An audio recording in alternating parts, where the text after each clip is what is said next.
Hi, this is Charles Kelly, Money Tips. How are you doing today? Well, I keep saying this. Inflation has now hit a new high. It's like every week I keep saying inflation has hit a new high, but this really has hit a new 40-year high at 10.1%. So we're into double digits now for the first time since 1982, according to official figures from the Office for National Statistics, or the ONS. This is obviously they don't say this, but it is partly due to the money printing that we've had. What they quote is because of food costs soaring, and that sort of petrol and fuel and that sort of thing, which we know is true. But we know that behind this is the massive amount of inflation of the money by the massive billion and trillion dollar, pound, euro money printing exercise. But food costs are going up by nearly 15%. And wages are definitely falling behind the cost of living and have been doing so for the last 10 years. So if you're in a job hoping that things are going to be okay, that your boss is going to look after you, you're going to get these pay rises, it's just not going to happen, unfortunately. Companies are becoming more and more competitive. They say that wages are going up by 4%, but of course the cost of living is going up, not by the official 10% as we say here, but really more like 15 to 20% if you're being realistic about it. Because these figures don't include housing and that sort of thing. And, they say, yes, food costs are rising by 14, 15%, but we know in the shops that some foodstuffs have doubled, So I don't know what foods they find that are only going up by 14%, but, you know that the price of everything is going up and the packaging is getting smaller. And we know that basics like pastas, cereals, eggs, cheese, and that sort of bread that people will buy, meat and chocolate, have all soared in price.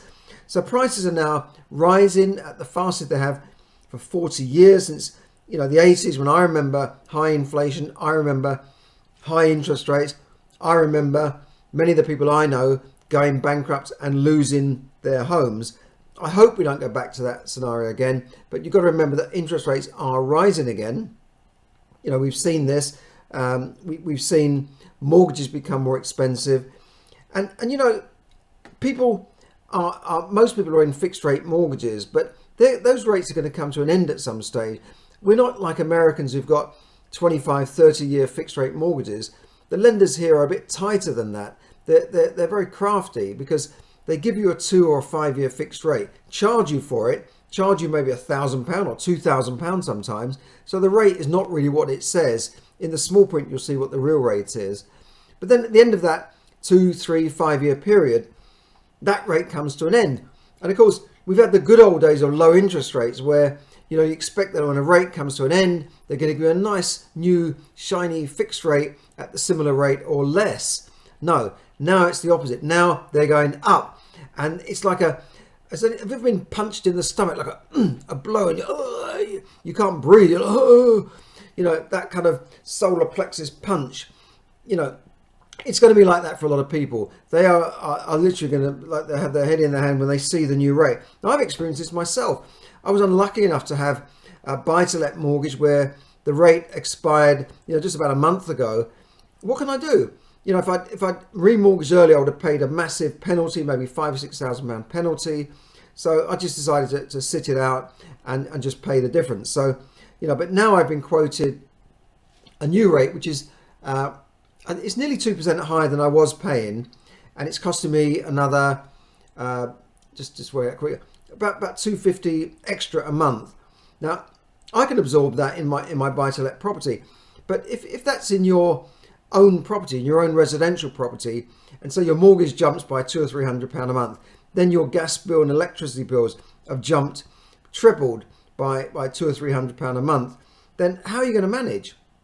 This is the problem that most people, or many people, are facing. Now, it's not to say that there aren't people out there with money. No, of course not. Look at the holiday booking, the serviced accommodation, the holiday lets around the country, fully booked in August, fully booked in September, fully booked in October. So there are people out there that have money, but a lot of the ordinary people struggling, bringing up families, they're in a bit of trouble. And as we said, fuel bills have trebled, and yet gone up by 300%, and they're saying inflation is only 10%. You know, this is like gas and electricity, and they're going to go up again. They're going up again in October. People are calling for the government to take more action. I don't quite know what the government can do. In France, they've more or less nationalised EDF, and people's bills have only gone up by 3-5%. Here, EDF, that runs a lot of our electricity here, they put prices up enormously, literally 3 times. So a lot of people are going to face winters of discontent this year. And as I said, contributing to inflation, well, we know what's contributing to inflation, all the things that are going up, but we know there's more to it than that. So in short, just about everything we need, we buy, we use, has gone up in price, but and including mortgages as well, and that will have a knock-on effect to rents as well. And all these things have gone up, and yet at the same time, wages are not keeping pace. This is why we're seeing strikes on the rails and other situations where people are threatening strikes because the unions are not able to get their members the sort of 10-12% pay rises they want, because either the employer or the government say, no, we just can't pay it. So there's a lot of discontent out there. So what can you do?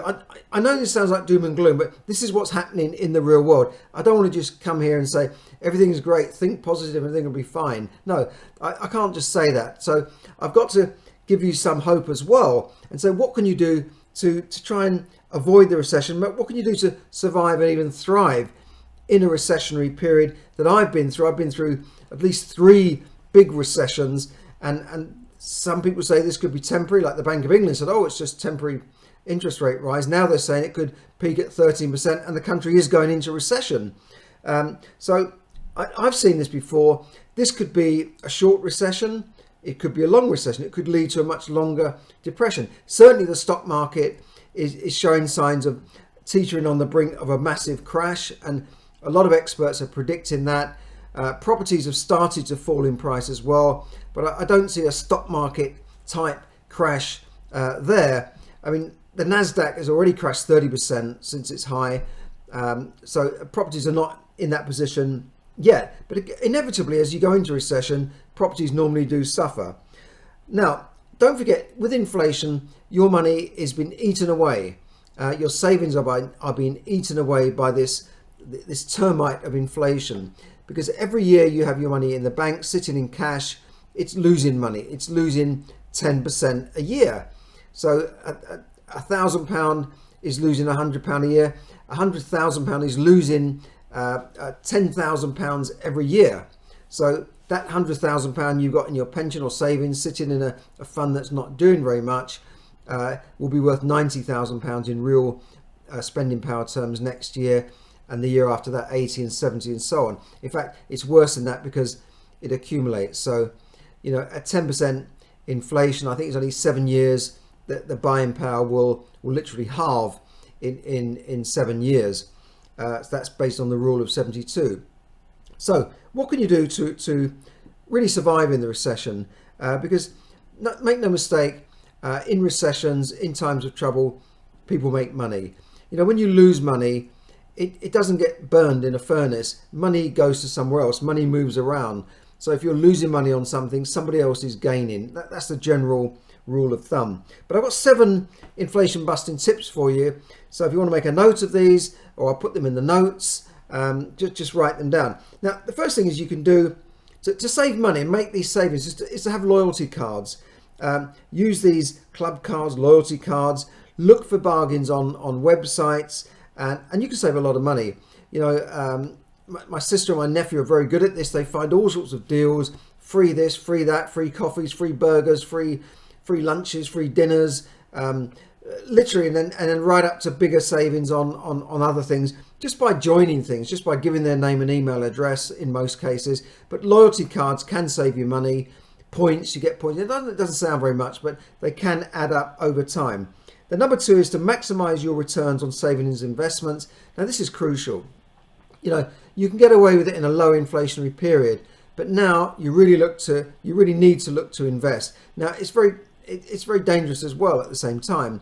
You can't just pile into stocks and shares. You've got to be very, very careful and take advice. I'm not your investment advisor. I can't tell you where to invest.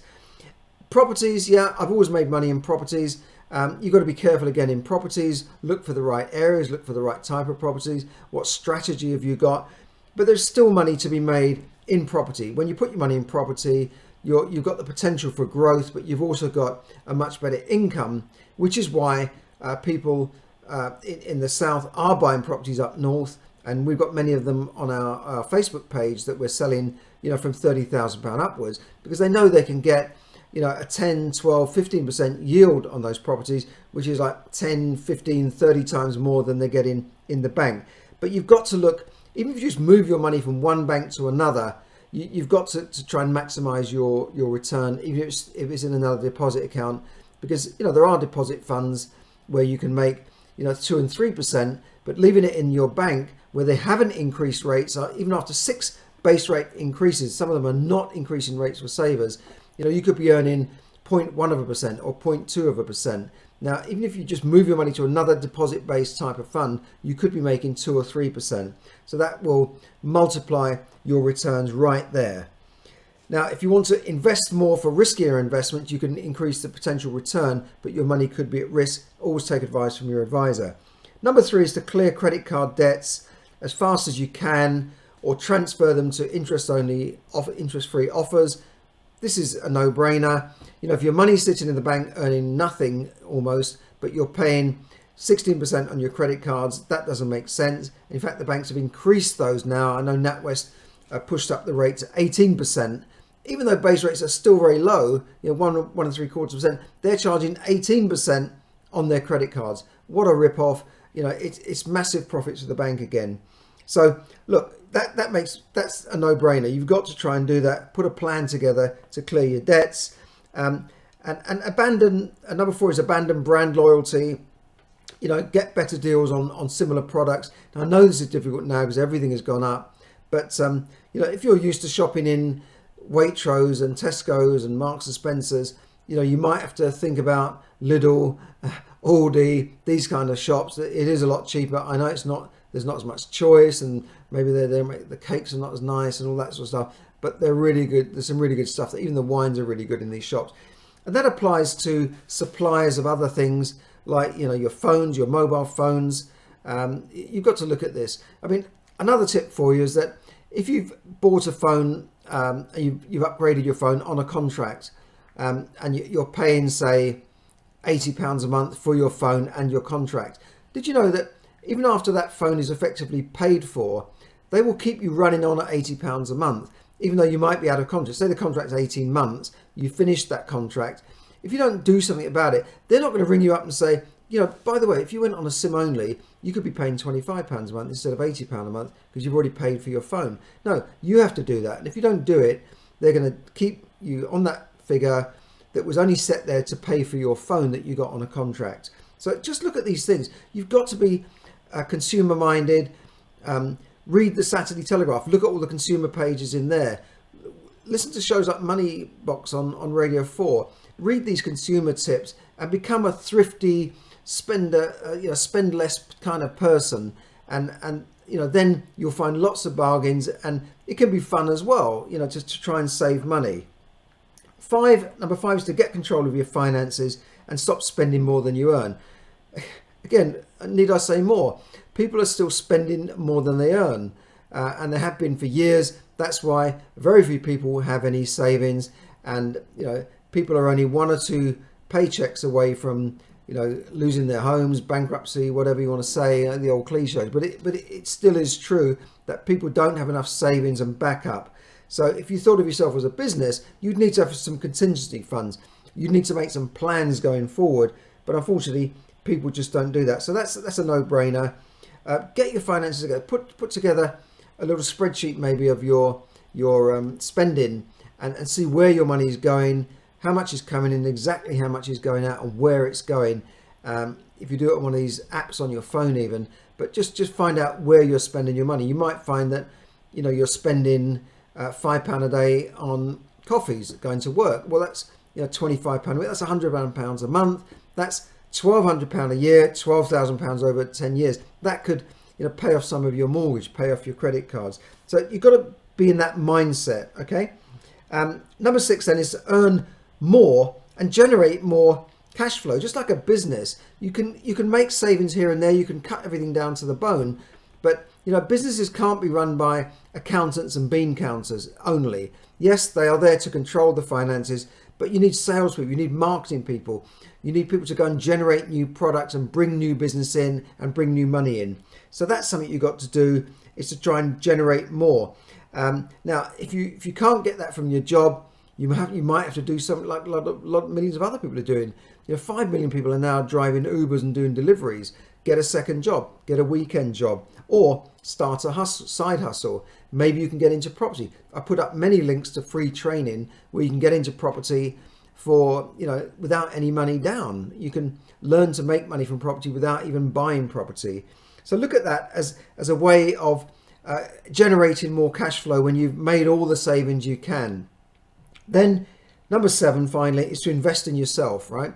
Now, in the old days, the old world, we used to go to school, go to college, maybe some of us went to university, and that was it. You've done your learning, you throw your books away, you throw your hat in the air. Yes, I'm done. I'll just go and work now. And that was it. And you went to work for a company. 40 years later, they give you a nice pension. That model has gone out the window. First of all, things are changing so fast that you need to constantly upgrade your skills. But secondly, most companies are not likely to employ you for 40 years, and they're certainly not going to give you a guaranteed final salary pension scheme. That's a whole new subject, right? So you've got to really invest in yourself, because one of the reasons why wages are falling behind is because there's been this lack of investment in adult training, in investment in upgrading skills. We know that in countries like Denmark, they spend 10 times more on adult education, and people are not getting it here. Having said that, there is a lot of stuff out there that people just don't take advantage of. So I can't just blame always the government for everything. You've got to go out there and get things. And, there are many local colleges that do evening classes, very, very cheap, where you can learn new skills. I mean, one that comes to mind is bookkeeping. Companies always need bookkeepers. You can learn that at a local college. If that's not your scene, learn to upgrade your skills. Try and increase your earning power. Taking short courses online. They're very, very popular now to give you that immediate hit of knowledge that can immediately make you go out and earn more money, rather than, say, going back to university and doing a 3-year degree in history. What do you need that for? You need to get the skills and get the knowledge that can bring you in money now. And there are a lot of short courses out there that can help you do that. And I'm going to give you one in a minute, which is absolutely free. Now, the economy is in what I would call a winter phase, right? I know we're in summer here in the UK, but it's in a winter phase at the moment. But winters don't last forever. Winter is followed by spring and summer, and then back to autumn, and then there'll be a winter again. Now, it might not happen every year, but the winter economy comes around every 10, 12 years. There's always these recessions, and you have a clear out of things and you start again. Just like in winter, all the bugs are killed off and that sort of thing. They start again, and then in spring, the new flowers come through. So look, we're in winter, but these tough times won't last forever. Just believe that things will not stay like this forever. Only maybe another 10 years or so. No, I don't mean that. Things do not stay like this forever. So, the farmer during that winter prepares for the next season. He doesn't just sit, oh, it's winter, what can I do? I'm so cold, I'm just going to sit indoors. No, the farmer's out there working. So one of the things you can do to prepare yourself for the spring is to upgrade your skills, and you can do a lot of this online. You don't even have to leave your house, but just stop watching TV and start watching courses and learning things that can make you money. So get ready for when the spring and the summer comes and everyone's out there again spending money. That's what you need to be ready for that. And do you know that the knowledge business and the online learning is increasing exponentially? It's now $1 billion a day business, and it's set to increase further because a lot of people want this. They don't want to go back to formal education. Maybe they've left formal education years ago and they want knowledge that can help them now and help them to get through this, to come out stronger and survive and even thrive in a recession, and join those people that do make money in recessions and even depressions. So I'm going to put a link up here for a training to help you get control of your finances now in the next 28 days. I'm running this training for you. It lasts a couple of hours. Get control of your finances, absolutely free, just for my listeners on Money Tips Podcast. So do click on that and join it, and I'll see you there. So don't neglect to do that. Upgrade your skills now and come out of this recession smiling instead of, oh my God, it's recession, what can I do? No, take action and get yourself through this. And that's exactly what I'm doing right now.